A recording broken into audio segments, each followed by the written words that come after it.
In the IELTS Speaking Part 2, you may be asked to describe a place. In fact, this is a very common thing to see on the cue card. One of the common topics is being asked to describe a tourist attraction.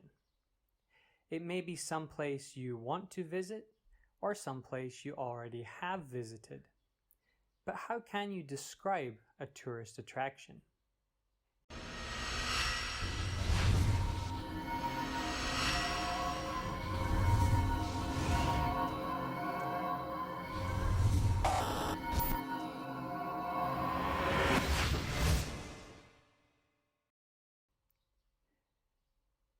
For this part of the test, you will be given a cue card.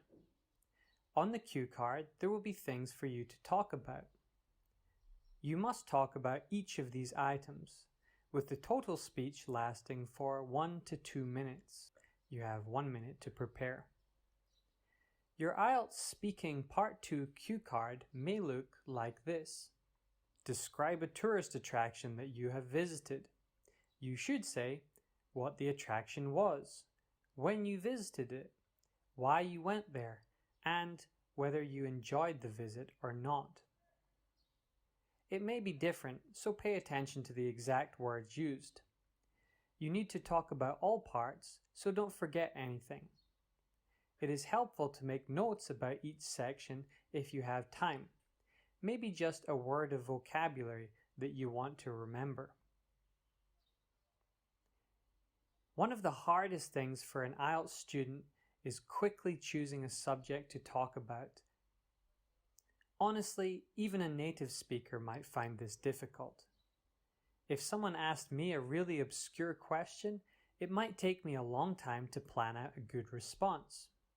However, the key to success in this part of the exam is making a quick choice and then planning a talk accordingly. For topics like travel and places, you should have no difficulty choosing. Think of some of the famous locations from around the world.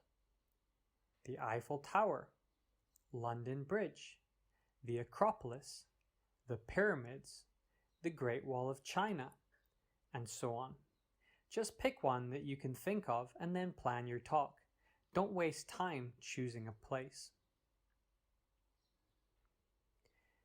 If you have chosen a building to discuss, then you should take a look at my guide to vocabulary for buildings and structures, as it may be very helpful. I'll post the link below. Make sure that you are able to describe the basic features of a building adequately. Think about its physical features as well as its location. What about its colors? How about some adjectives to describe the impression it left on you or you think it would leave?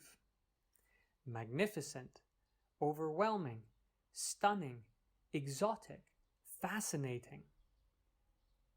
Of course, don't just describe what the building was like or is like. Remember that you need to devote your time to the exact instructions on the cue card. If it is asking you just for your experiences, then perhaps you may not need to do much of the description of the actual place. Also, remember that a tourist attraction may not be a building. It could describe a waterfall, a beach, or a river. In all parts of the IELTS speaking exam, it is really important that you pay attention to the question and answer it appropriately. Don't think it's about a tourist attraction and then freely talk about tourism. You need to answer the question exactly as it was intended. Let's look at the question again and highlight key features. So what are we being asked to do? We need to talk about a tourist attraction. For example, a famous building, a museum or gallery, or a place of natural beauty. We need to firstly explain it. This is where you can give some details. Then you should talk about the actual visit, when and why. Finally, explain whether you enjoyed it or not. Here is my sample answer. A few years ago, I was fortunate enough to visit Victoria Falls.